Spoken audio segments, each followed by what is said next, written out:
Hello, Gems. Leah from Red Emerald Yoga. I already did an unboxing on this Wanderer's Tarot, and if you saw that video, you'll remember that I was a little upset that this deck only came with this little map thing, which was a little bit confusing, and it's not that intuitive.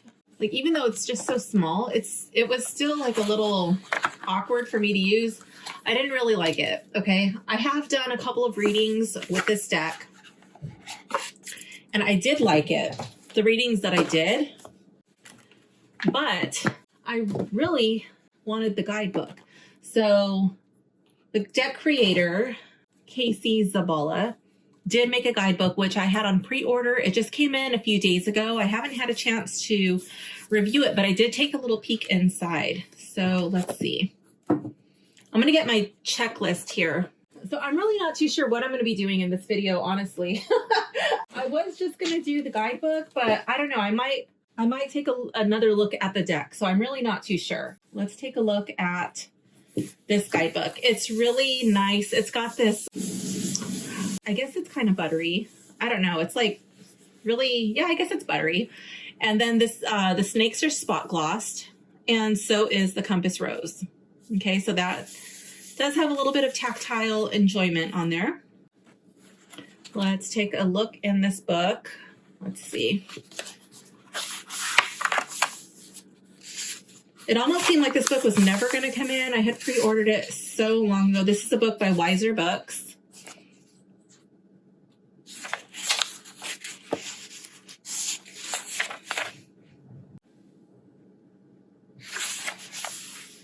Okay, so in the table of contents, we have, okay, it goes into the suits, the court cards, spread suggestions, which I do like that they included spreads.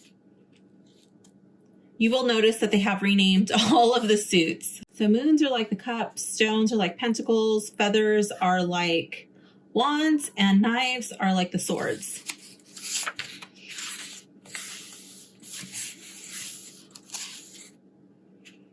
Okay, so let's see. Let's give the book a little sniff test. This smells like an old library book. Not really old, but like from a longer time ago. It reminds me of when I was in elementary school, and it reminds me of the books that were in my school library. So there's really not much of a scent. If anything, it's just kind of the paper, and that's what the paper reminds me of. Okay, so let's take a look at the way that the deck creator explains the suits. The suits of the Wanderer's Tarot remind us of the immediate ways we can connect with the natural world, deepening our respect for the wheel of life and death. The suits of moons, stones, feathers, and knives were chosen out of the desire to improve our balance and harmony with the elemental world. When living in harmony with our environment, we are actively engaging with it. Likewise, to exist magically in the world is to be in direct communion with it. We witches are energized by our stones, rocks, and crystals. We are elevated by our relationship with the moon. We are called upon by the flight of a bird or the gift of a hawk's feather. We gather with our knives and direct power with the blades. So then it goes on to the moons. Moons correspond to the traditional tarot suit of cups. They are associated with the element of water. Just as the moon controls the tides of the ocean, the phases of the moon also illuminate our inner cycles. The moon affects our interior tides, guiding us through the ebbs and flows of our emotions. The suit of moons speaks to our relationships with our emotional bodies, as well as how we react to the emotional well-being of others. The suit of moons corresponds to the astrological signs of Cancer, Scorpio, and Pisces. The moons rule the summer season, while the nights are warm and colored by her silver glow. The moons also rule the heart center. So let's take a look at the moon cards really quick. This is going to be a little different from my other reviews. Plus, like, if you want to see my original review, I will leave that link in the description. Let's see. Okay, so. Okay. So here we have the Ace of Moons.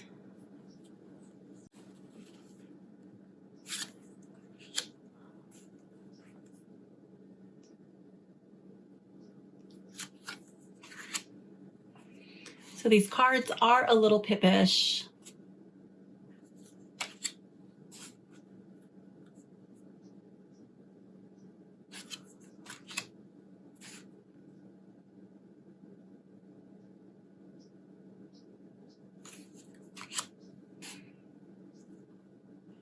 I do like all the hand-drawn lines and kind of makes the borders look a little bit imperfect.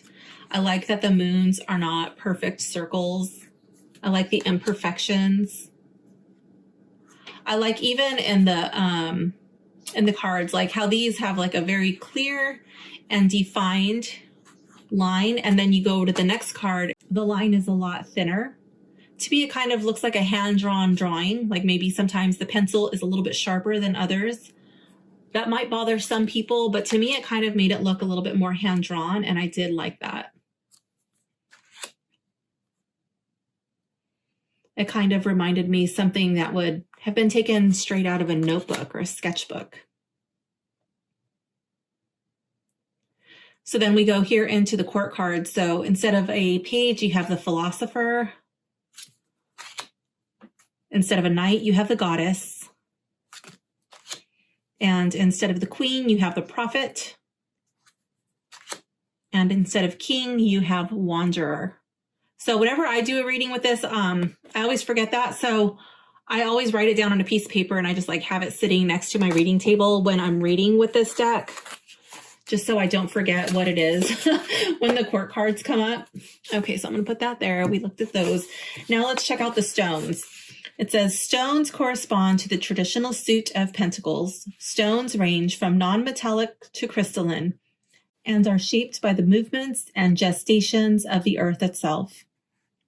The suit of stones is associated with the earth element for this reason, as well as carrying with it a grounding, nurturing force. Stones deal with material possessions and wealth, in addition to economy and how we provide for ourselves. The suit of stones is also associated with our health and our physical body. The ruler of autumn, stones are related to the hearth and how we tend to our homes. Stones correspond to the astrological signs of Taurus, Virgo, and Capricorn. The stones rule our root systems. So let's check out the stones.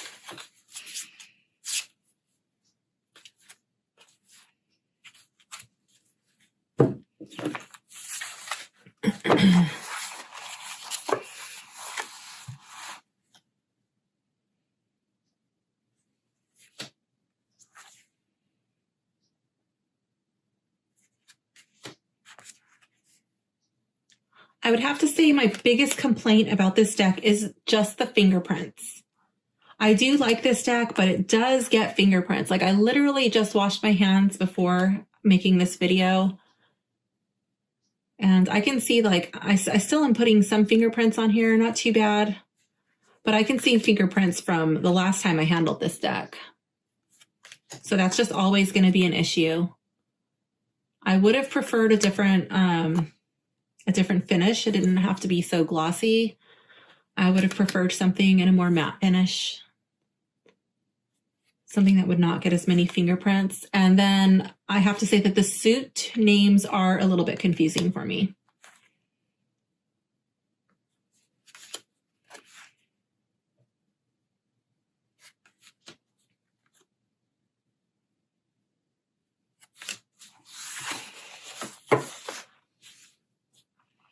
Okay, then we go on to feathers.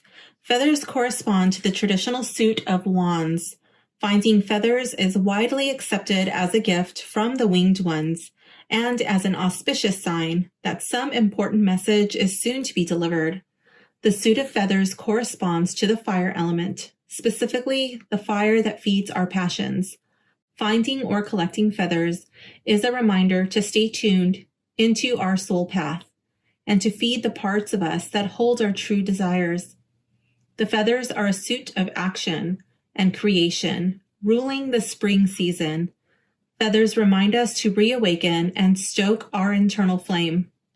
The suit of feathers corresponds to the astrological signs of Aries, Leo, and Sagittarius. The feathers also rule the center of our will. Let's check out the feathers.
And finally, knives. Knives correspond to the traditional tarot suit of swords. Knives are an ancient tool with an endless range of applications. At the beginning of time, knives gave us the gift of cutting, separating, dividing, and gathering. The suit of knives corresponds to the logical mind and our intellectual faculties, as well as to the air element. The main challenge of this suit is knowing when to employ our logical capacities and knowing when to listen to our intuition. Knives speak to the power of integrating the mind into powerful, magical work. The witch's athame, or ritual blade, is used to direct energy and create magical boundaries. Ruler of the winter season, knives are reflective and meditative in nature. The suit of knives corresponds to the astrological signs of Gemini, Libra, and Aquarius. The knives rule the mental plane. Okay, so let's take a look at our knives.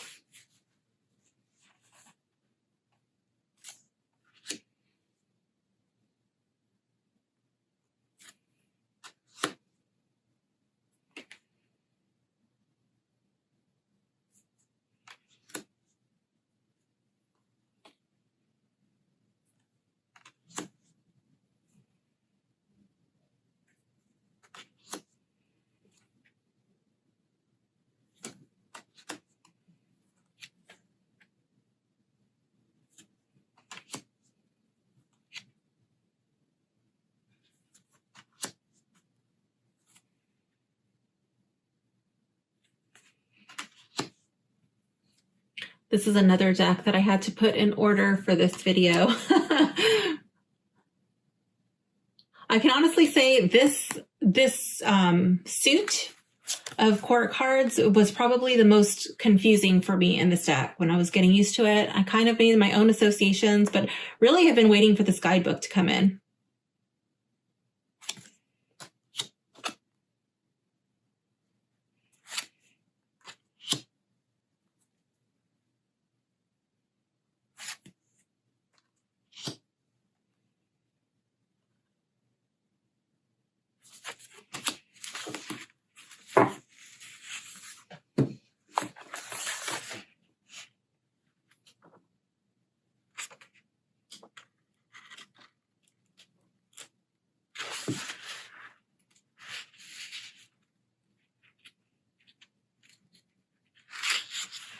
Okay, so now let's talk about the court cards. The court cards of the Wanderer's Tarot are non-hierarchical and not gender-specific.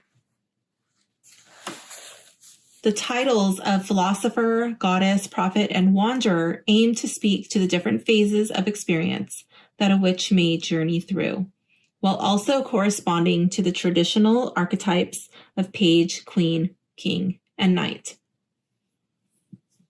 When reading these particular cards, you may interpret them as people involved in your life, as representative of yourself or a lesson you may be experiencing. Okay, so let's check out all of the court cards. So the philosopher. The philosopher questions all aspects of life, fundamentally a skeptic. They like to turn over situations, emotions, and thoughts in their mind until they become polished stones, easy to swallow, both student and teacher. The philosopher teaches us about how we approach choice and challenge. They are consistently accepting and dismantling ideas, romantic and serious. The philosopher lives within us all. The philosopher corresponds to the page of traditional tarot decks. So this would be the Page of Swords.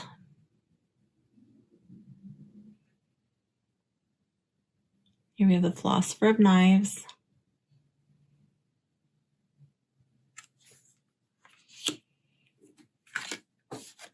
Philosopher of Feathers, like the Page of Wands.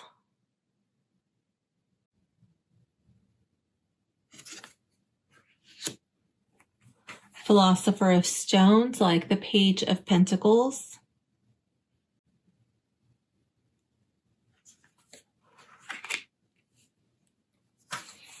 And the Philosopher of Moon, like the Page of Cups.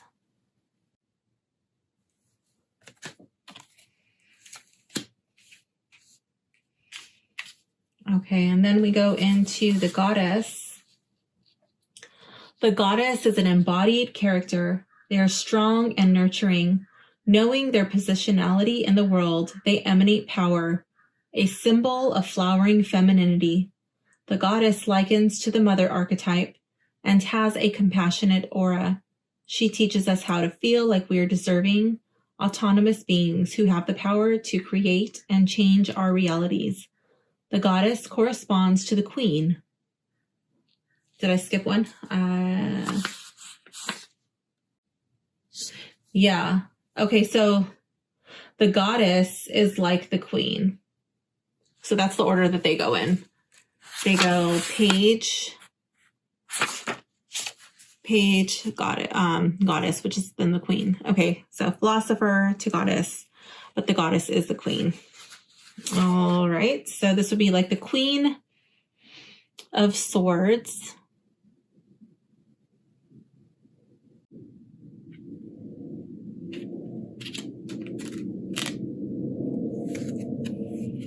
This would be like the Queen of Wands. Let me check that little map thing.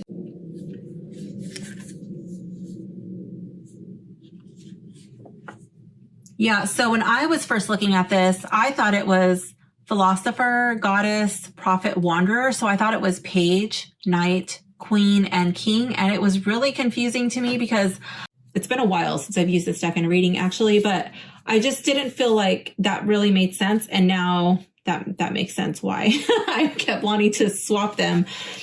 So I will have to spend time with the guidebook.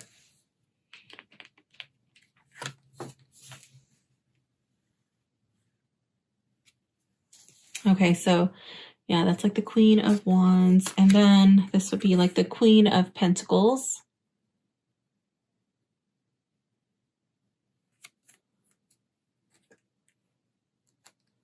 And the Queen of Cups.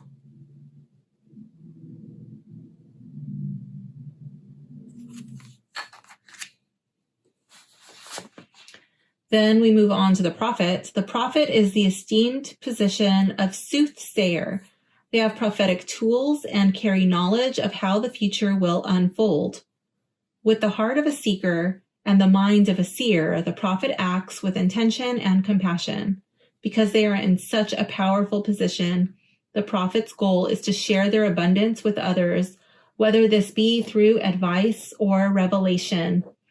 The prophet's challenge is to fulfill their future predictions by the strength of their will and conviction. The prophet corresponds to the king of traditional tarot decks. Okay, so this, in my opinion, should be at the end, but whatever. It's the third card, the court cards here. So here we have the Prophet of Knives. Okay. Prophet of feathers.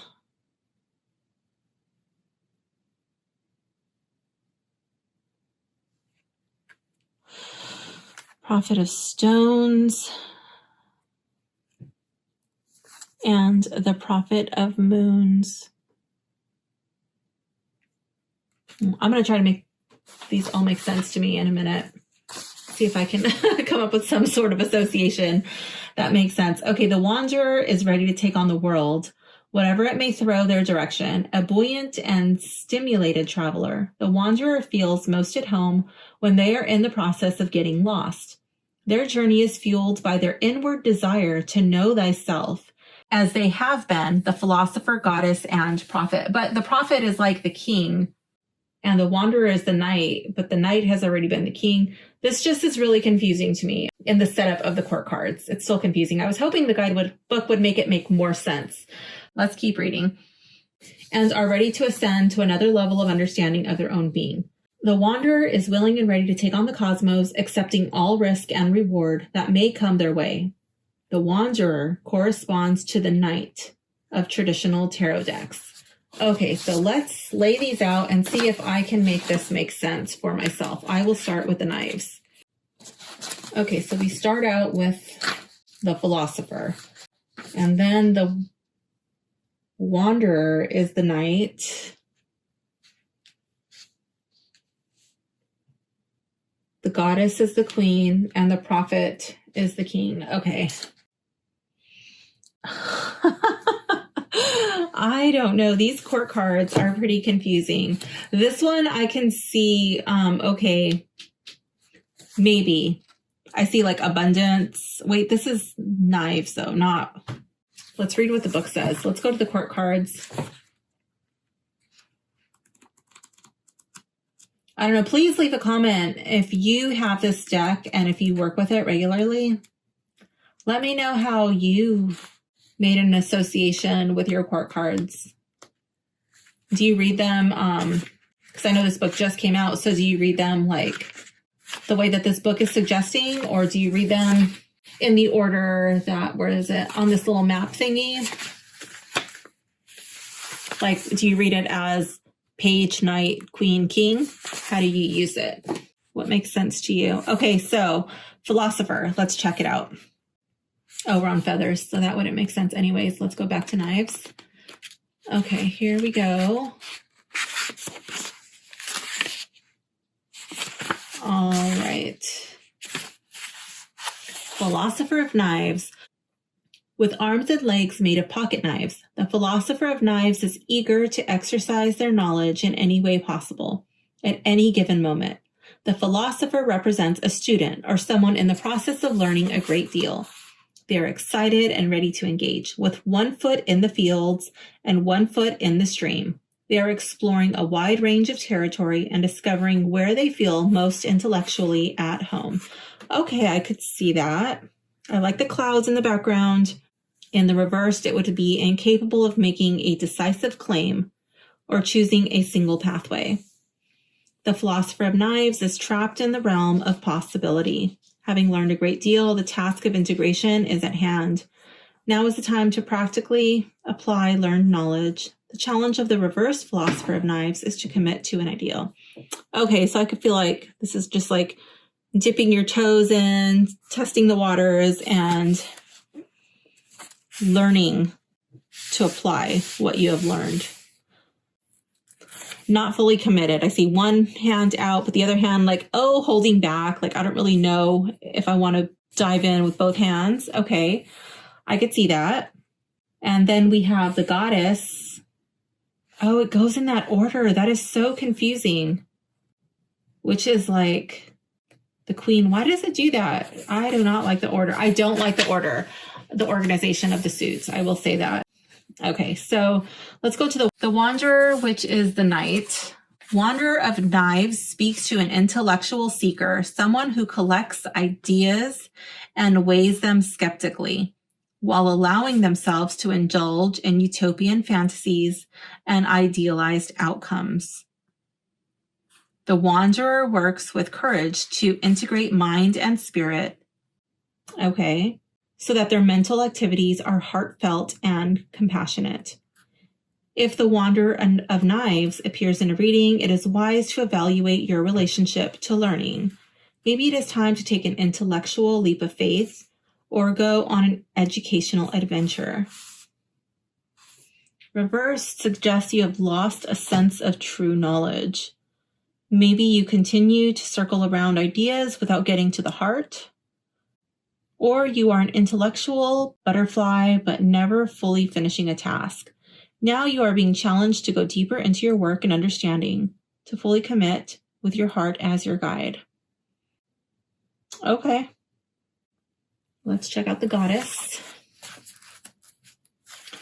which would be the second one in the book, but it's the Queen. Steadily at work in the fields, the Goddess of Knives harvests what will sustain her through the upcoming winter. She exudes stability while her third eye is buzzing, activated. Representing transcendental consciousness, the goddess knows the power of her intellect and also realizes its limitations. Seeking balance, she mirrors her mental activity with bodily expression. Experience and define the relationship between your own body and mind. Be sure that one is not outworking the other. If the Goddess of Knives is reversed, you would be wise to consider how you communicate with others and how you share your intellect with the world. Perhaps you have become too physically or spiritually isolated and are in need of a teacher, stellar novel, or piece of ecstatic music to boost your mental drive. Seek intellectual stimulation. Okay. And then the Prophet of Knives.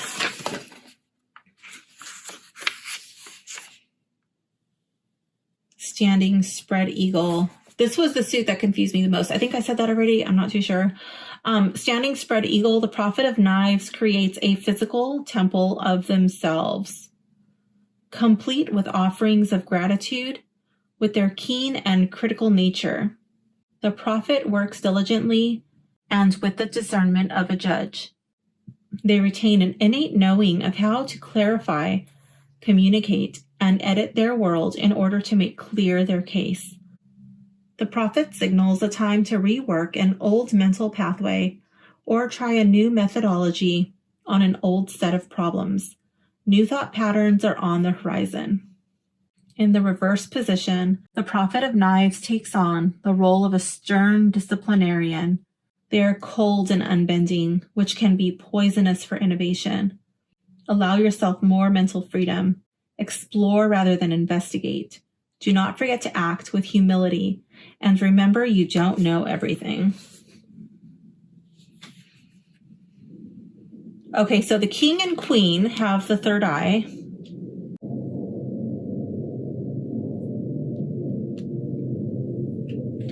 And the king has the cup, the water from this card, and it has the wheat from this card.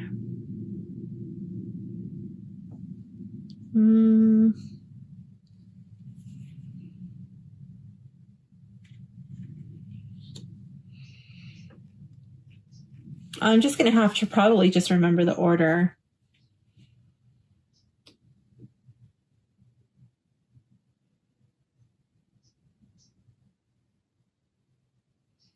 Let's take a look at the next set. Let's do this one. Feathers. Okay, so philosopher. Let's see if we can find any similarities in them. The wanderer.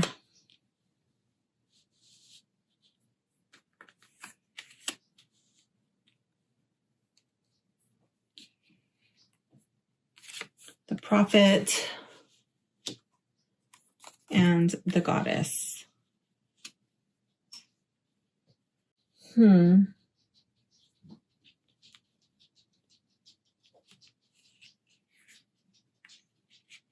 Not really. At least not so far. At least these ones, I do see them kind of like branching out a little bit. here we have like all of this energy, and it's like a circle, you know, like ready to lift off. Like, has she soaked up that energy, or is it kind of like a void? I'm not too sure. Let's go to the feathers. I think we just passed that one before we got here.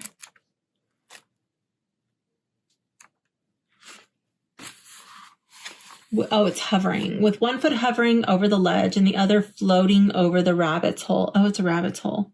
The philosopher of feathers has pledged to follow their passions. Whether they will move forward, through, or fly above is the next concern. The philosopher is intent on the quest of self-discovery, a free spirit with their creativity ruling their world. They are deep in the cosmic space, constantly negotiating a form of actualization. Rather than calculating which road will be the most fulfilling, grow into your wings and leap. Okay.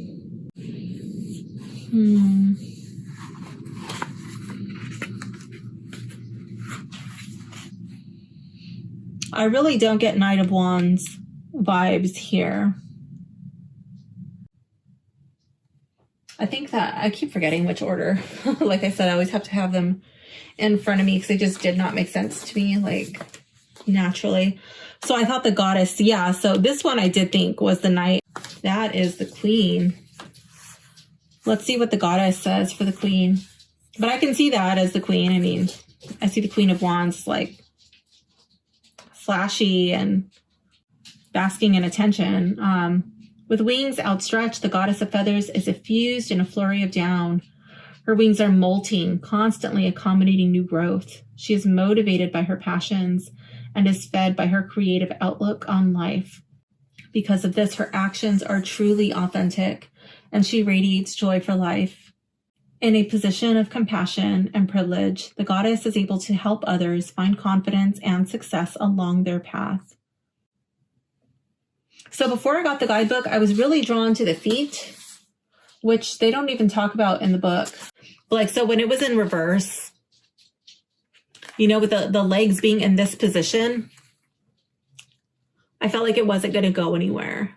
Like, it was not productive. It was not a viable way to move forward because you can't walk with your legs like that. I don't know. These images don't really give me an association with the meaning. Some do, like this one, okay. That one, okay. This one I get. This one I get. This one, yeah, kind of. I can make an association with this one. But some of them, it's just like, I don't know. I will have to work with these longer than I was thinking. Let's check out the prophet. Unafraid to flaunt their courage, beauty, and creativity, the prophet of feathers lounges on a magnificent bed of peacock feathers, having acted from a space of originality. They are perfectly proud of their accomplishments. In a place of esteem, the prophet has gained new knowledge and integrated old ideas. Experiencing a creative peak, the prophet knows their good fortune and is willing to be able to give advice to other seekers who are also on the path. I can see that. This also looks like really comfortable, really soft, and I like the torch there. To me, this looks like a bed, and I see like a lot of passion and sexual creativity in this card. I do see this as a spiritual card, like a spiritual enlightenment card. This one, the Knight. Let's see what it says about the Wanderer, which is the Knight. Standing in a fluid meditation pose, the Wanderer of Feathers surrounds himself. Standing in a fluid meditation pose, so that person is standing in kind of in a mountain pose. The Wanderer of Feathers surrounds themselves with and indulges in beauty. Driven by their desires and their passionate nature, the wanderer seeks new forms of experiencing consciousness within the body, mind, and spirit, allowing themselves to flow freely. The wanderer is able to find creative solutions to dilemmas without stress or anxiety. The teaching of the Wanderer of Feathers is to follow your passions wherever they may lead, first and foremost with an open mind and a clear sense of self. Okay, I do like that. I could see this as the person doing yoga, grounding themselves, and then just kind of like downloading all of this spiritual insight through their asana practice. I do like how the feathers are symbolic of fire, and in yoga, we use our asanas, the poses, the physical practice to increase our heat, our tapas energy, to bring about a spiritual transformation, to burn away what no longer serves us. So I do see this. I don't really see this as following the Rider-Waite. I see this more as, I'll have to look at this more through a spiritual lens, not so much the Rider-Waite, even though the Rider-Waite is a very spiritual deck for me. But I just don't see the same meanings carrying over. So now that I'm looking through that lens, now it makes sense. I think I was just kind of tunnel vision before, looking at it in a different way. Okay, let's check out the philosopher. Let's check out the stones. I did like the suit. The goddess goes here. The goddess is the queen. So I can associate the goddess with the queen. That makes sense to me. The knight wanders. Okay. Philosopher is a student. And then a prophet would be the king, the teacher. Okay, that's going to be my association. The goddess is the queen. The philosopher is the student. I'm saying it again, see if I remember. The wanderer, the knights wander, and the prophet is the teacher. That would be the king. Okay, I think I get it. So to me, I feel like the student, the philosopher of stones, sitting down, studying. Let's check it out. What does the book say? Where are the stones? I really wanted to dive in this the other night. I was sitting in bed and I was like, no, do it on camera. Do it on camera. So I was patiently waiting to do this with you guys. So you can see my, you'll see my rambling and all of this not making sense. Just have a sip of coffee. Okay, philosopher of stones. How do you spend your wealth? How do you save it and why? The philosopher of stones deals with these questions. Perhaps now is the time to review your financial situation or pay closer attention to how you define your sense of economy. The philosopher is also a figure that denotes education and study. The card may indicate the need for schooling in order to further a career. So I do get little guru vibes from there. I feel like the student is sitting there, they're meditating, they've got focusing on their heart chakra, and they're learning. That I see this person like sitting and listening to their guru teaching them. So I do see that. Let's check out what it says for the Wanderer. I just can't go in the order of this book. I don't like it. It drives me nuts. Let's see. So let's go to the Wanderer, which is the fourth card in the suit in the book, but it's actually the second one. Okay, so accepting your place in the flow of nature is a difficult task, but you are being asked to let go and travel on the winds of fate. You may not be in a place to begin a project, start a business, or buy a house, but you are being asked to journey and discover. The Wanderer of Stones reminds us that good things come to those who are open to such gifts. Give yourself the chance to experience life unfettered.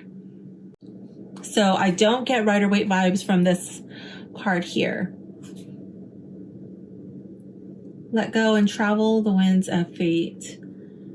Not be in a place to begin a project, start a business, buy a house, or be asked to journey and discover.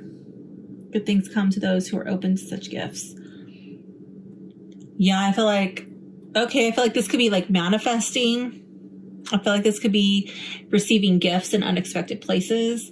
And I love the way that the hair is just kind of like energized and the hair is just like rising up. This reminds me of, I was doing batting practice with my son one stormy day. It wasn't raining yet, but there was a thunderstorm rolling in and I have long hair down past my butt. And my son was like, Mom, throw me pitches. He was hitting them in the batting net. I was like, okay. So I didn't have time to brush my hair that day. We went out really early. And as the storm was rolling in, my hair became more and more energized. And my son was just looking at me with his mouth gaping wide open. And I was like, what's going on? I didn't realize that my hair was doing this all around me. I looked like a lion. It was just like, he was like, that is so awesome. I don't think he's ever seen my hair like that. I don't know if I've ever seen my hair like that, but that's what it reminded me of. And I was just like, whoa, I'm downloading information from the universe. So that's what that reminds me of, like downloading stuff from the universe, just like, and manifesting. So that's how I'm going to see that card. And then we come to the goddess and reverence and strength. The goddess of stones appears to remind us to be grateful for our riches and what we have accomplished for ourselves. You are either in a very stable position in your life or have a welcomed benefactor who is. In either case, it is wise to take stock of your possessions and take note of how you arose to this place of power. The teaching of stones is also about quietude. Best not to boast or brag about your success, but to feel great internal pride. At first, these used to look like people. I don't know if I always thought that those were people, but now they clearly look like candlesticks to me. Yeah, I think I did think that they were candles. I remember because I was talking about the light glowing off of the facets of the stone.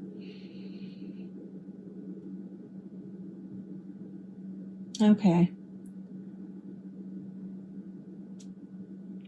So this can again be like grounding. She's like standing on the stone. She's in a strong power stance. So I do see the pride part coming in. And with all the candles around her, she's probably meditating on how she arose, how she came to be in possession of such a great stone. Okay. And then we have the prophet, which would be like the king. Seek guidance for yourself and others through your own means and methods. The prophet of stones symbolizes an individual who is fully aware of their personal power to assess a current situation and move forward with wisdom. There may be many questions relating to stability, shelter, or economy at this time. Have faith that with this time and consideration, you'll be able to discern the right way forward, through or back. I see this person doing some sort of ritual practice. This might be some sort of divination, meditation, magical practice. I really like how it looks like she's in a gemstone cave. She's in the secret place and she's really focused. It's like her sacred little sanctuary place. And this might be where she goes to figure out her solutions to her problems and then comes back out of this cave into the real world. As you see, this is a very strong, magical foundation, magical place. Very interesting. Different vibes for sure than the Rider-Waite. Okay, let's check out the moons. So we have the philosopher, the goddess, the wanderer, and prophet. So I can say this is probably my favorite suit for the court cards in this deck. The moons. That's why I saved this one for last. Okay, so let's go to the moons. I actually but I just decided not to read the reversals on these. I'm just focusing on the upright because I'm probably not going to remember even just the upright at this point. So let's see, the philosopher of moons. A philosopher is one who is constantly questioning and constantly seeking the clear path. I can see that applying to each suit as far as the philosopher. Carrying the badge of the moon, she is constantly questioning her emotional positionality, whether it be within herself, a certain situation, or in her relationship to society. The philosopher of moons is an idealist, a creative, and a dreamer. Okay, I can see that. Be prepared to offer yourself and your full range of emotional potential up to a situation in order to find a resolution. The philosopher undulates between the fear of getting hurt and the fear of not feeling her fullest. Allow your feelings to be known. So I definitely get that with this. This reminds me of a person who has had a lot to drink. I see the cup and the alcohol here, and this person has the flowers, and I feel like this person has like major Romeo vibes here. It's like calling up to the maiden, to the girlfriend up in her bedroom window, singing love songs in the middle of the night. Forgive me, I'm sorry. I get like old school romantic movie vibes from that card for sure. Normally, that's a card that I would associate with the Knight in the Rider-Waite, but in this one, it's going to be the Philosopher, the Page. Now we have the Wanderer of Moons. Guided by the ebbs and flows of the moon cycle, the Wanderer of Moons is on a journey toward transcendence. Whether it be a spiritual quest or an emotional hurdle, the Wanderer is undergoing the process of spinning lead into gold. This is a gentle process guided by the Wanderer's intuition and the knowledge that change is necessary in order to grow. The Wanderer has a strong sense of self and is also quite sensitive. So I see this as some sort of leveling up process. Definitely. Oh, my fingerprints are like all over this thing. It doesn't matter. They're going to be on the back too. Anyways. The Wanderer of Moons, like there's a lot of emotion here. And as the Wanderer levels up, the emotional roller coaster kind of starts to lessen. And then I see the star. To me, the star would be like our sun is a star. So I just see that as like a balancing, like finding that yin and yang, the balance between the sun and the moon, even though that's a star, not really the sun, but yeah, that's my rationalization.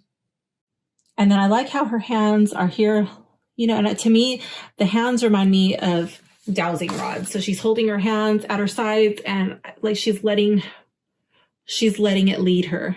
Like the arms and the hands, they're an extension of your heart chakra. So to me, it's like she's using her hands like dowsing rods and she's letting her heart lead the way to emotional stability. That's how I read that card. I really like this card. Goddess of Moons. Okay, so I'm on the 4th suit now, and I still have not even remembered which order the book is in. I really don't like the organization of the suits, but I still like this deck. I'm just really excited to be able to go through this entire guidebook and then be able to work with this deck on a more regular basis. Goddess of Moons, fully embodied and emotionally ripe. The Goddess of Moons awaits the right partner, a glowing opportunity, or a kindred spirit. She is open and ready to be seduced by the moment. Her intuition is strong, and she is an excellent listener. She decodes the symbols of flowing water as if they were a narrative to be interpreted. The Goddess of Moons represents a proud and highly intuitive feminist. Be determined to not overthink situations and instead act upon your emotions fearlessly.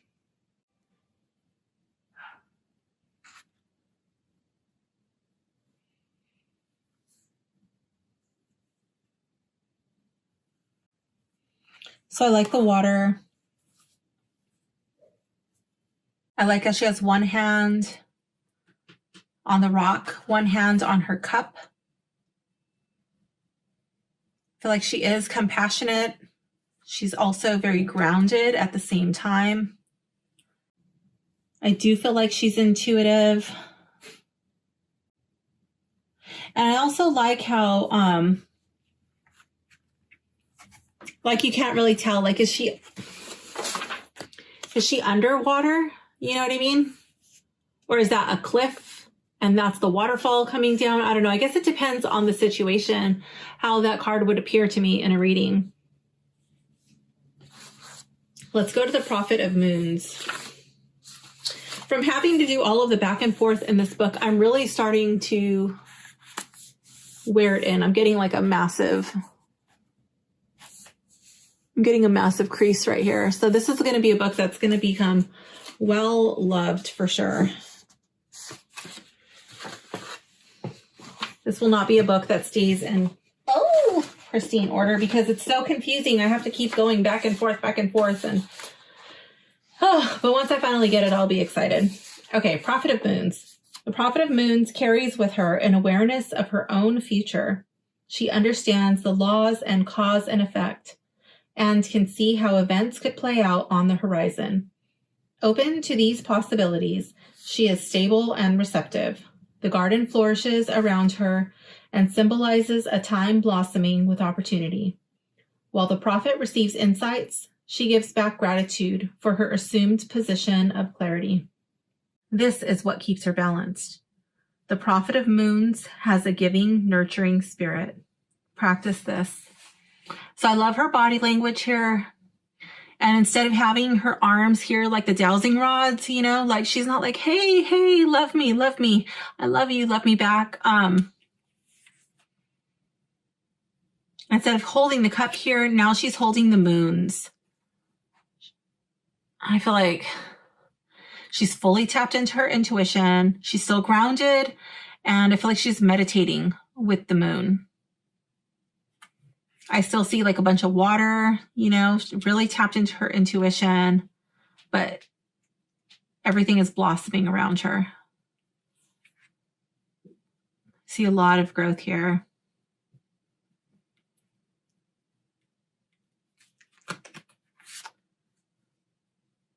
I really like these three cards, the moons, the stones, and the feathers. I would say this is my least favorite of the prophet cards.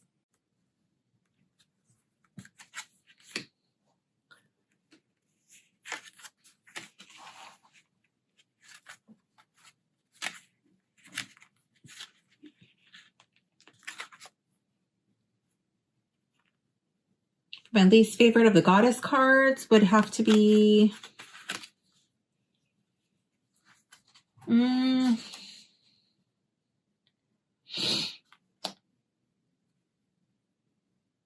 probably the Goddess of Stones is my least favorite of the goddess cards. Okay, let's check out, oh my gosh, the fingerprints on these cards.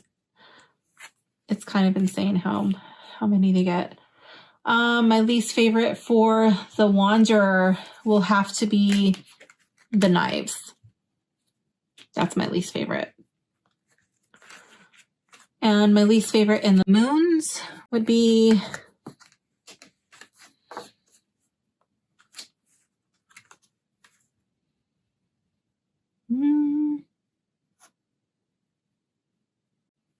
I like all of these.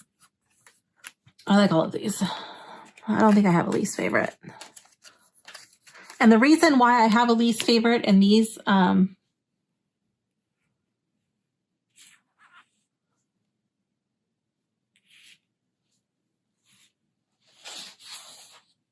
is because they just really, they're a little confusing, honestly.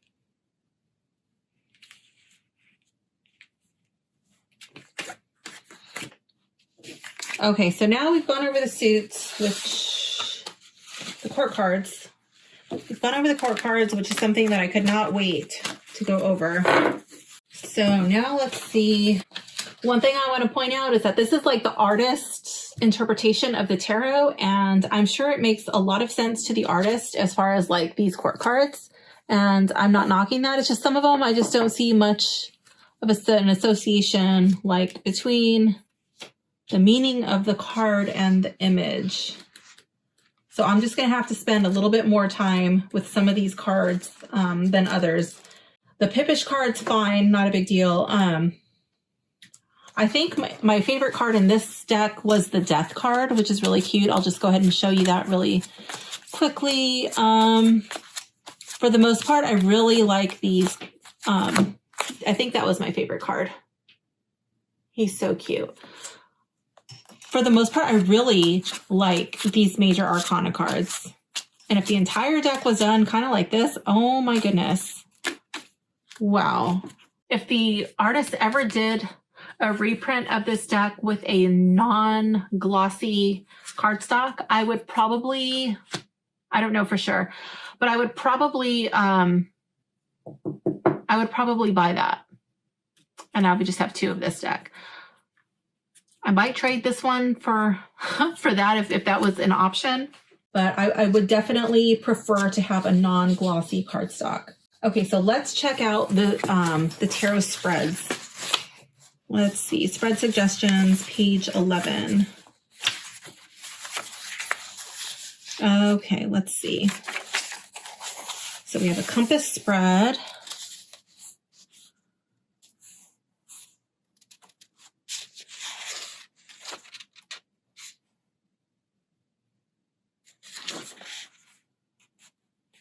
We have a pentacle spread,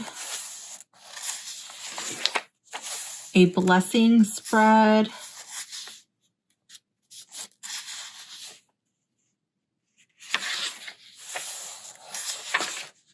okay, so there's not too many spreads. Let's do a sample reading with the compass. We'll do a sample reading with that, but before we get into that, I just want to show you how the major arcana and just the regular, how one of the minor arcana, not a court card, read. So here it says the Fool. I do like there's an image on the page standing on a summit. I like how they describe it. I don't think they did that with the court cards, did they?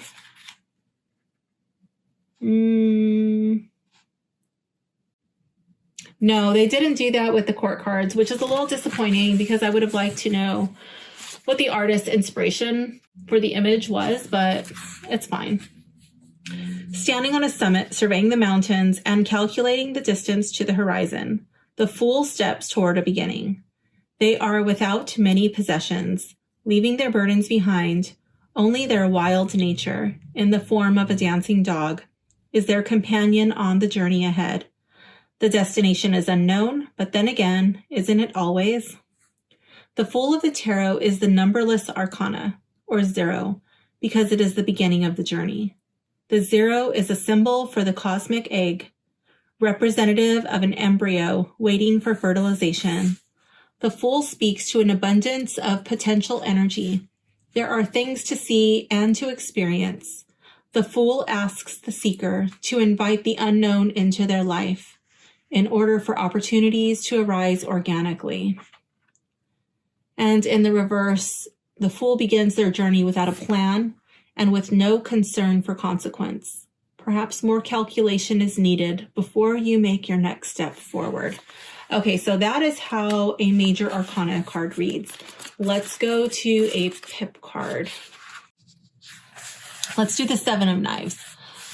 Circumambulating an idea and narrowing your focus are the main objectives of the 7 of Knives. Hone in on what it is you are trying to communicate, plan or execute. Seek to integrate all the elements involved and find a place of objectivity moving forward. And then in the reverse, it would be with so many irons in the fire, you are unable to decide how to proceed with a task, project, or trajectory.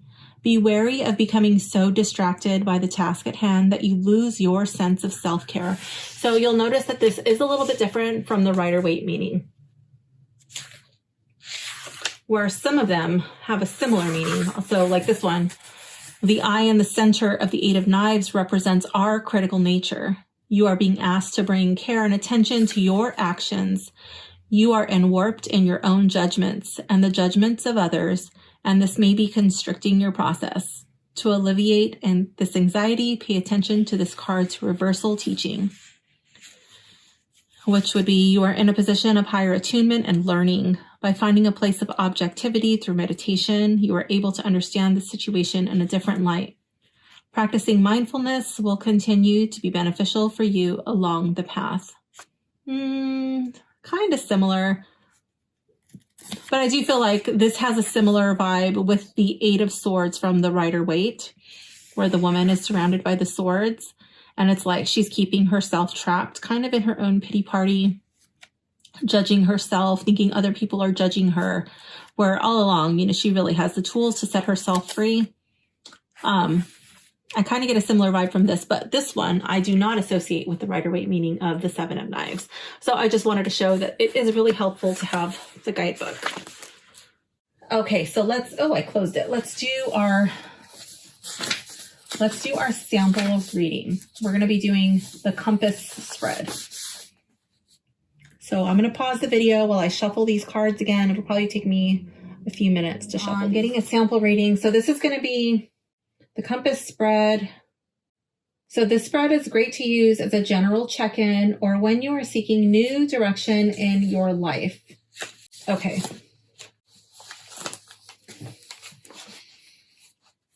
So we're going to be looking at the different directions and the elements. So this is just going to be a general reading for the collective.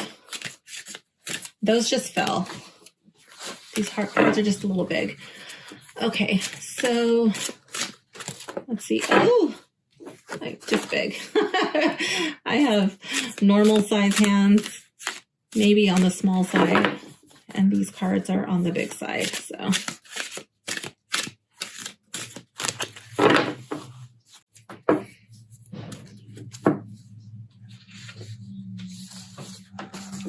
okay, so we're gonna do card 1, card 2,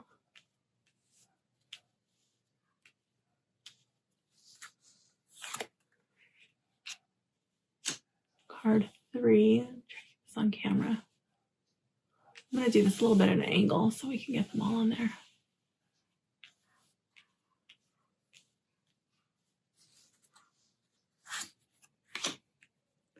Card 4, and card 5. Oh, okay.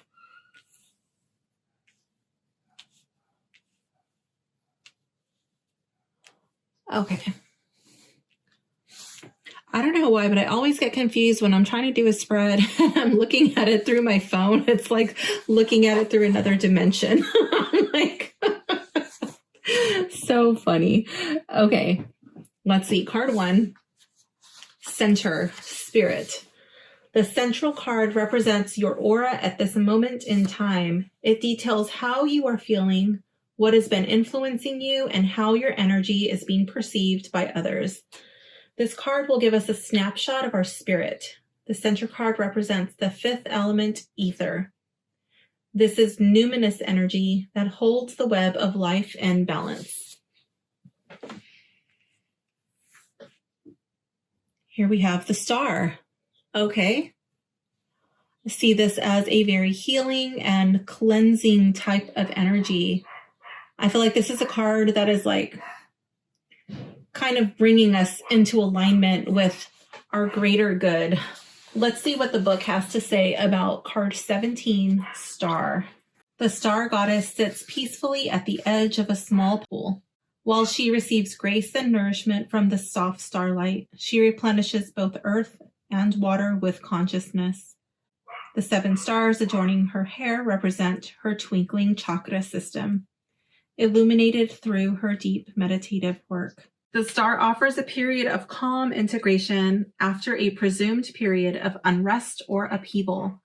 She encourages us to heal old wounds. Through meditation, we are able to find inner equilibrium.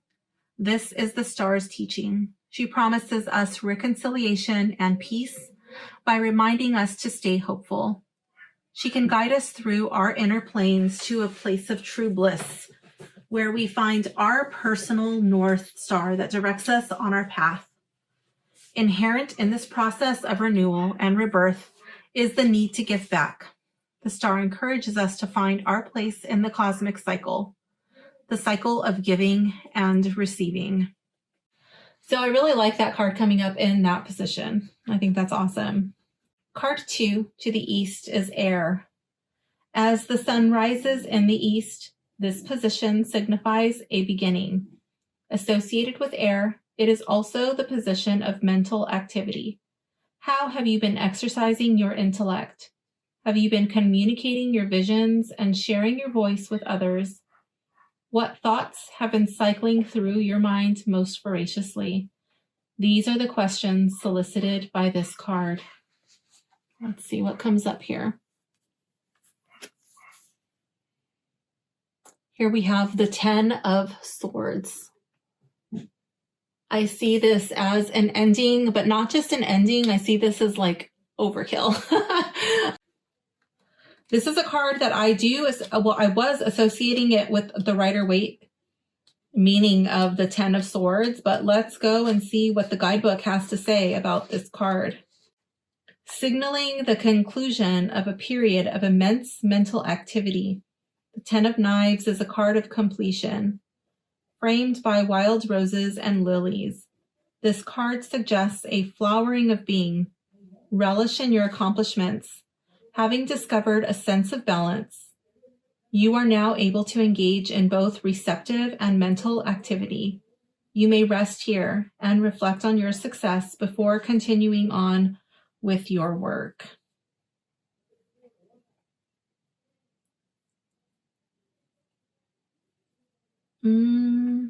Okay. So I guess the roses kind of soften up the meaning, but I'm also really drawn to how the roses have thorns. I feel like there is an ending. It may be bittersweet is how I'm going to interpret this card. This could be like the end of a contract. This could be like the end of that type of thing. Yeah, job well done, but now you're out of a job. I feel like that there's like the rose, but it also has the thorn, like it still hurts. I feel like it's a bittersweet completion. So how are you communicating with others? Was there an ending in a relationship, that you had? You had a conversation and maybe like you had a falling out and maybe like it ended, but it didn't end on bad terms, or something that you did not enjoy has finally come to an end, and that's a relief. Like, oh, finally, that's the rose. Card 3. This is the South and the Fire. Return to your gut, back to the place of intuitive nature and innate drive. South is where you return to refuel and reconnect with your source. Associated with creativity, this position of the spread asks us how we are feeding our passions and stoking our imagination. Remember that inspiration is not always divine and that fire needs oxygen and material to burn. Here we have the Goddess of Feathers. Let me see if I can remember. The goddess is the queen. Let me double check the guidebook. Oh, where is it? The goddess represents the queen. Okay, yes, I did remember that. Okay, so let's go. Goddess of Feathers. Return to your gut, back to the place of intuitive nature and innate drive. So I feel like this card is spreading your wings. I really don't remember. Let me see. Goddess of Feathers. With wings outstretched, the Goddess of Feathers is effused in a flurry of down. That's what it was. Her wings are molting, constantly accommodating new growth. She is motivated by her passions and fed by her creative outlook on life. Because of this, her actions are truly authentic and she radiates joy for life. In a position of compassion and privilege, the goddess is able to help others find confidence and success along their path. And okay, so returning to source, where you refuel. How are we feeding our passions and stoking our imaginations? I feel like this is a time of molting. We are shedding what no longer serves us, and we are growing new feathers. This is like a new spark, a new zeal for life. Maybe we were really excited about some things in the past, but we're like, you know what? Like, those things have ended, and now we're excited about new, better things. We've leveled up. We've had some sort of like spiritual awakening, and the old things that used to excite us are no longer cutting it. And those are the feathers that we are shedding. Okay, I like that. Card 4, to the west, water. Where the sun disappears on the horizon, the west is often associated with the past. This position deals with all aspects of your emotional self. Think about your relationship to your emotions. Do you give them weight or disregard them as transitory? Consider the way you dream and use your intuition. This space can also speak to the relationships in your life. Let's see what comes up for the West. Here we have the World in the reverse.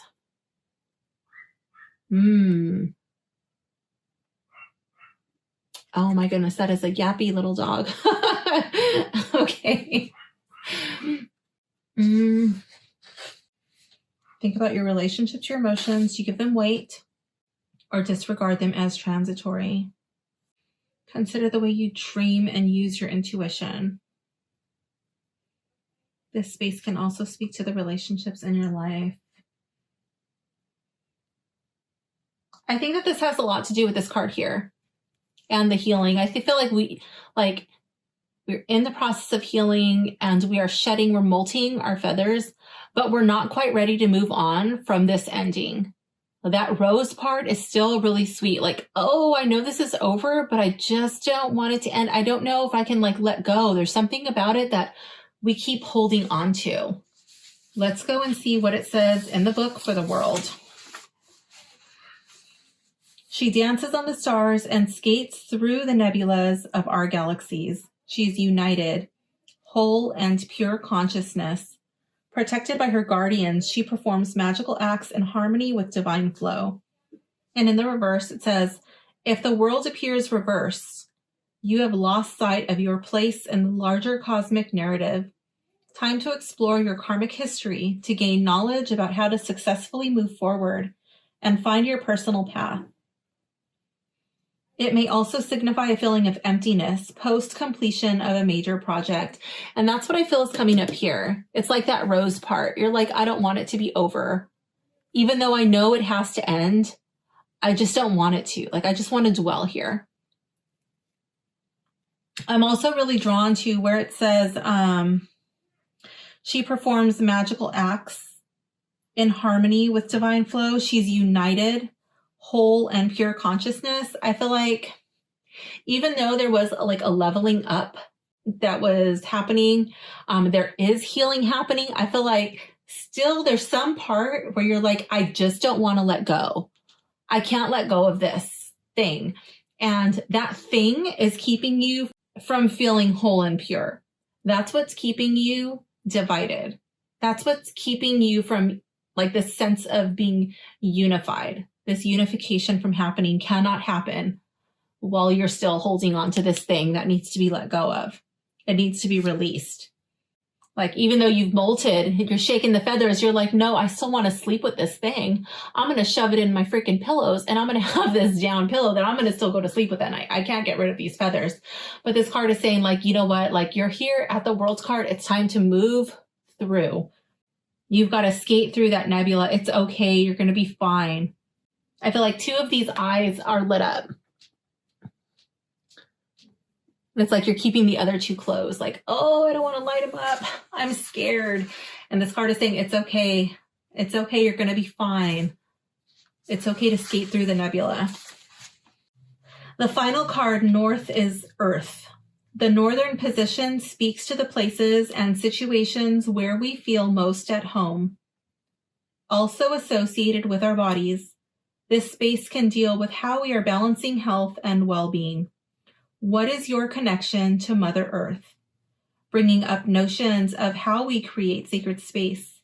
This position of the spread shows us how to nurture ourselves and our larger communities. Here we have the 8 of feathers in the reverse. So that's the 8 of wands in the reverse.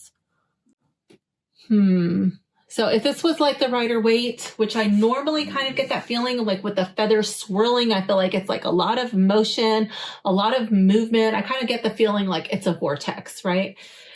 But with the card being in the reverse, I normally get the feeling there's maybe spinning in the opposite direction, going in the wrong way, or a stagnation. So let's see. Let's see what the book has to say about this. Perhaps you've become stuck in a negative cycle or pattern and haven't been able to reorder your world.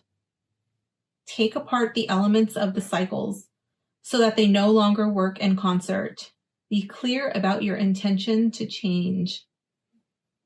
So I feel like the places where you're comfortable, like where you find your most comfort, those places might be keeping you stuck. If it's comfortable, if it's familiar, really stop and ask yourself why. Why is this so comfortable for me? Why is this so familiar? And why am I so afraid to move on from this place? Am I becoming jaded? Am I becoming so familiar that I'm kind of becoming like an ass, you know, like am I making an ass out of myself because I'm not being challenged, because I'm not stepping out of my comfort zone? Am I refusing to grow because I just don't want to be uncomfortable? Is that why I'm refusing to let go of these feathers? Is that why I'm trying to sit here and make this pillow out of my molted feathers? This is how we are balancing our health, our well-being, our connection to Mother Earth, how we're connecting and nurturing ourselves and our larger communities. So in what way are you stuck? In what way are you having a negative impact on people? Is it because they don't agree with you? Is it because someone challenges you? Someone asks you a question and you're like, oh, you can't question me. Oh, you can't say that. You know, I'm in my comfort zone. I'm in my comfortable space and you're not allowed to question me. You're not allowed to point a finger at me. This card is asking you, in what way can you nourish your mind, your body, and your soul in a better way? So this does conclude our reading, our sample reading of, what was this called? Of our compass spread. So let me know in the comments if you like that spread, what you think about this guidebook, what you think about the organization of the suits and the meanings. Yeah, I'm gonna have to really sit through. I'm gonna do it like I normally do, in bed with a cup of coffee, tucked in with my wiener dogs, and just going through card by card. Again, I'll leave a link in the description if you want to watch my original unboxing video of this deck.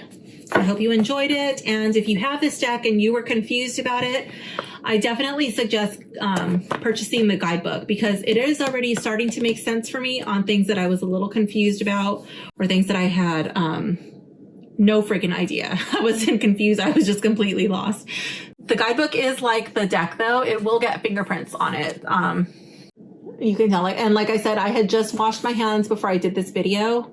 So if that's something that's going to bother you, please be advised, and, you know, just don't get it. That's going to really irk you. Thank you for hanging out with me today, and I hope you enjoyed this video. Bye, gems.